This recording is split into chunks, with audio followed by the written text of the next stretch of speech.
ராஜா ராஜாதி ராஜனிந்த ராஜா பூஜா தூக்காதே வேறு எங்கும் பூஜா ராஜா ராஜாதி ராஜனிந்த ராஜா. அண்ணே பாட்டை கொஞ்சம் திருப்பி போடுங்கண்ணே. எதுக்கு பக்கிரசாமி திரும்ப திரும்ப இந்த பாட்டை கேட்டுட்டு இருக்கிற? நான் பிரேக் டான்ஸ் கத்துக்கிறேன்னே. நீதான் கூத்தாடுறவனாச்சா, உனக்கு ஏன் இந்த பாட்டெல்லாம்? அதை என்ன கேக்குறீங்க? உன் கடையில எச்சு கிளாஸ் கழிந்தா கூட 4 காசு சம்பாதிச்சிருப்பேன். அந்த ஒண்ணும் தெரியாத பயில்கிட்ட வேலை சேர்ந்து என் வாழ்க்கையே வேஸ்டா போச்சு. ஒண்ணும் தெரியாத பயிலா? யார சொல்ற? அதான் அந்த கூத்துவாத்தியா இருக்கானே பாவாடசாமி, அந்த பயிலதான் சொல்றேன். ஏப்பா உன் குருவே அப்படி சொல்ற? அந்தால எனக்கு குரு. அவன் கூத்தெல்லாம் எவனே ரசிக்கிறான்.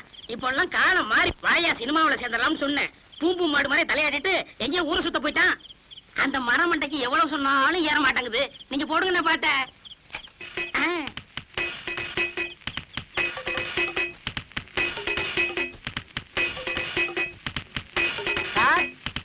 வாங்க குருவே. என்ன சார் பண்ணிட்டு இருக்கீங்க? பிரேக் கத்துக்கிறேன். இதெல்லாம் கத்துக்கிட்டா தானே சினிமாக்காரங்கள்ட்ட சான்ஸ் கேட்கும் போது கௌரவமா இருக்கும். போடா, இது என்னடா பிரேக்? இதை விட சூப்பர் பிரேக் எல்லாம் என் கைவசம் இருக்கே. அப்படி என்ன? ஏன் எனக்கு கத்து கொடுக்கல? அது அதுக்கு நேரங்காலம் வர வேண்டாமா? இப்பதானே உன் மேல முழு நம்பிக்கையே வந்திருக்கு. அண்ணா எனக்கு கத்து கொடுங்கண்ணே. ஆரம்பிச்சிடலாங்கய்யா? ஆமண்ணே. இப்பவே வா. ஆமண்ணே. சரி ஆரம்பிச்சிருவோம். இருங்க. நீங்க குருநாதரு முத பிரேக் கத்துக்கிறேன். இனி ஆசீர்வாதம் பண்ணுங்க. வாங்கிக்க. ஆரம்பிக்கட்டுமா?